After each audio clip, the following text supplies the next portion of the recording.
किसी ने सच ही कहा है, दूसरों के साथ किया हुआ छल बर्बादी के सारे रास्ते खोल देता है। अगर आप किसी के साथ गलत करते हैं तो आपके साथ भी गलत होगा। उस समय यह बात हमें समझ नहीं आती है, लेकिन देर से ही सही कर्मों की सजा जरूर मिलती है। आप इससे कभी बच नहीं सकते। जो आपने किया है उसका अंजाम आपको हर हाल में भोगना ही पड़ेगा। और यह कहावत कितना सही है, यह हम इस कहानी के द्वारा समझेंगे। जब गौतम बुद्ध एक सभा कर रहे थे, तभी एक व्यक्ति ने उनसे पूछा, हे बुद्ध, कर्मों का फल कैसे मिलता है? अगर बुरे कर्मों का फल मिलता है तो अच्छे कर्म कैसे किए जाते हैं? गौतम बुद्ध ने कहा, मैं तुम्हें एक कहानी सुनाता हूं, तुम इसे ध्यान से सुनो। महात्मा बुद्ध अब अपनी कहानी की शुरुआत की। बहुत समय पहले की बात है। रामू और श्यामू नाम के दो भाई एक गांव में रहते थे। श्यामू अक्सर रामू को देखकर जलता था, क्योंकि रामू स्वभाव से बहुत अच्छा था। उसके दिल में सबके लिए दया और आदर भाव था।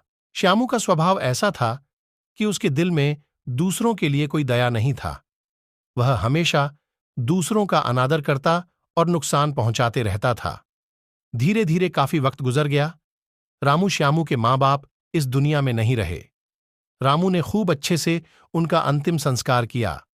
उसने गांव वालों को भोजन के लिए आमंत्रित किया और ब्राह्मणों को दान दक्षिणा देकर विदा किया। वह हर साल अपने माता पिता की बरसी पर ब्राह्मणों को भोजन कराता और दान देता। ये सब चीजें श्यामू को पसंद नहीं आती थीं और वह रामू से जलते रहता था। एक बार अपने माता पिता की बरसी पर रामू ने अपने राज्य के राजा को आदर सत्कार के साथ बुलाया और राजा के सामने ब्राह्मणों और पूरे गांव को खाना खिलाया। ब्राह्मणों को दान भी दिया ताकि उसके माता पिता स्वर्ग में खुश रह सकें। तभी राजा ने श्यामू से पूछा, तुम्हारा भाई तुम्हारे माता पिता के लिए इतना कुछ करता है, तुम ऐसा क्यों नहीं करते हो? क्या तुम्हें यह समझ नहीं आता कि तुम भी अपने माता पिता के लिए कुछ कर सकते हो? श्यामू ने कुछ नहीं कहा और चुपचाप वहां से चला गया। उसे गुस्सा आ रहा था, क्योंकि राजा ने उसकी बेइज्जती की और वह रामू से अपने अपमान का बदला लेने का सोच रहा था। अगले दिन ढोंग करना शुरू करता है। नगर के सामने जोर जोर से चीखने लगता है, मेरे माँ बाप मेरे सपने में आए थे। वह स्वर्ग में खुश नहीं है कि कोई वहां जाकर उन्हें खाना बनाकर खिलाएं। वो तभी खुश रहेंगे। उन्होंने मुझसे सपने में कहा था, रामू को मेरे पास भेज दो। वह उनकी बहुत सेवा करता है। वह इसके साथ बहुत खुश रहेंगे। राजा कहते हैं, यह तो अच्छी बात है, लेकिन इसके लिए तो रामू को मरना पड़ेगा। रामू को यह सब समझ आ गया था कि यह सब केवल उसे फंसाने की चाल है, लेकिन वह फिर भी कहता है, चलो इस बहाने सेवा करता हूं। और उसने मरने के लिए तैयारी करना शुरू कर दी।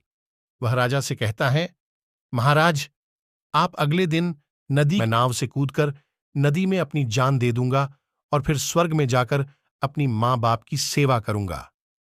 राजा ने कहा, ठीक है, अगले दिन इन सभी चीजों की व्यवस्था कर दी जाएगी।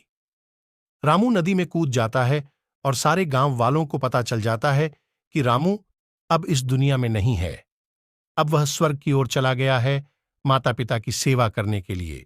श्यामू बहुत खुश था कि उसका इकलौता भाई दुनिया में नहीं रहा। जो भी जमीन है अब वह सब मेरा है, मैं ही इसका मालिक बनूंगा। धीरे धीरे काफी दिन गुजर चले। एक दिन अचानक से राजा के दरबार के बाहर रामू बैठा होता है और जोर जोर से रो रहा होता है। राजा के सिपाही उसे दरबार में ले जाते हैं और पूछते हैं, यह चमत्कार कैसे हुआ? तुम जिंदा कैसे हो? तब रामू बताता है, मैं स्वर्ग में गया था। मैंने देखा मेरे माँ बाप अभी भी खुश नहीं हैं। वो मेरे पर गुस्सा हो रहे थे और कह रहे थे, तुम्हें तो खाना बनाना भी नहीं आता। तुमसे अच्छा तो श्यामू है, जो तुमसे अच्छा खाना बना लेता है। तुम जाओ और उसे भेज दो। राजा श्यामू को बुलाते हैं और सारी बातें बता देते हैं और कहते हैं, तुम्हारे भाई ने माता पिता के लिए इतना त्याग किया है, अब तुम्हारी बारी है। क्या तुम उनके लिए ऐसा कुछ नहीं कर सकते? श्यामू को ना चाहते हुए भी हां करना ही पड़ता है। अगले दिन फिर से सारी तैयारी की जाती है। श्यामू घर आकर सोचता है, मैं वहां जाऊंगा ही नहीं, अगले दिन शहर छोड़कर कहीं चला जाऊंगा। फिर रामू ने राजा को सारा सच बताया। वास्तव में वह जिंदा कैसे बचा? उसने पहले ही मछुआरे से बात कर ली थी, जिससे उसकी जान बची और वह 1 महीने तक नगर से दूर रहा था। फिर सही समय पर राज्य में लौट आया। वह यह सब केवल इसलिए किया क्योंकि वह श्यामू को एक सबक सिखाना चाहता था। इधर श्यामू शहर छोड़कर जाने की योजना बना चुका था। अपने योजना के अनुसार वह रात के अंधेरे में ही घर छोड़कर भाग जाता है। वह घर छोड़कर कुछ दूर गया ही था कि तभी राजा के 2 सैनिकों की नजर उस पर पड़ती हैं और वे उसे रोकने का प्रयत्न करते हैं। श्यामू और सैनिकों के मध्य हाथापाई और लड़ाई शुरू हो जाती हैं। श्यामू गुस्से में आकर एक सैनिक के सिर पर पत्थर से मारता है। सिर पर चोट लगने से उसकी मौत हो जाती है। ये सारी बातें जब राजा को पता चलती हैं, वह श्यामू को माफ करने वाले नहीं थे। अब वह श्यामू पर और गुस्सा हो जाते हैं और क्रोध में आकर मृत्युदंड सुना देते हैं। अगली सुबह उसे नाव से धक्का देकर मारने का आदेश जारी कर दिया जाता है। उसको उस आखिरी समय पर अपनी गलती का एहसास होता है कि जिंदगी के अंतिम वक्त में भी उसने लोगों का बुरा ही किया। उसे भी अपने जीवन के आखिरी पलों में गलती का एहसास होता है, पर वो कहावत तो सुनी होगी, अब पछताए होत क्या, जब चिड़ियां चुग गई खेत, और पछतावे के साथ उसे अपनी जान से भी हाथ धोना पड़ता है। कहानी खत्म होने पर गौतम बुद्ध उस व्यक्ति को समझाते हैं, कर्मों का फल ऐसा ही होता है।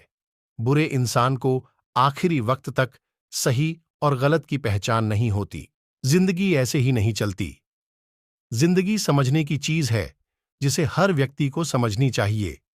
फिर महात्मा बुद्ध ने बोला, अच्छे कर्म को बनाने से पहले हमें इस बात पर ध्यान देने की जरूरत है कि आखिर अच्छे कर्म करने का पहला पड़ाव क्या है।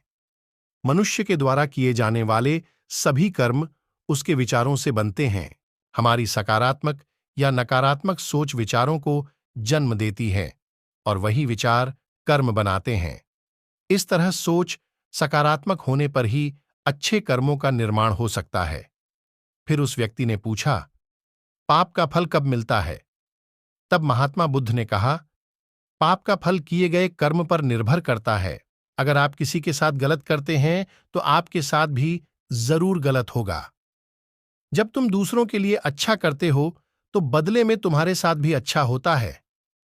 जब तुम किसी दूसरे का बुरा करते हो और तुम्हें लगता है कि तुम्हारे साथ बुरा नहीं होगा, यह भी हो सकता है उस वक्त तुम्हारे साथ कुछ बुरा ना भी हो, लेकिन कभी न कभी इसका हर्जाना तुम्हें भुगतना ही पड़ता है। इसलिए तुम्हें किसी के साथ बुरा करने का कोई अधिकार नहीं है, क्योंकि कर्मों का फल कभी न कभी मिलता जरूर है। इस कहानी से हमें यह शिक्षा मिलती है कि हमारे कर्मों का फल हमेशा हमारे साथ रहता है। अच्छे कर्म हमें सुख और शांति देते हैं, जबकि बुरे कर्म हमें पछतावा और दुख देते हैं। दोस्तों, ये कहानी आपको कैसी लगी, ये मुझे कमेंट बॉक्स में कमेंट करके जरूर बताएं। साथ ही अपना प्यार और सपोर्ट देते रहें।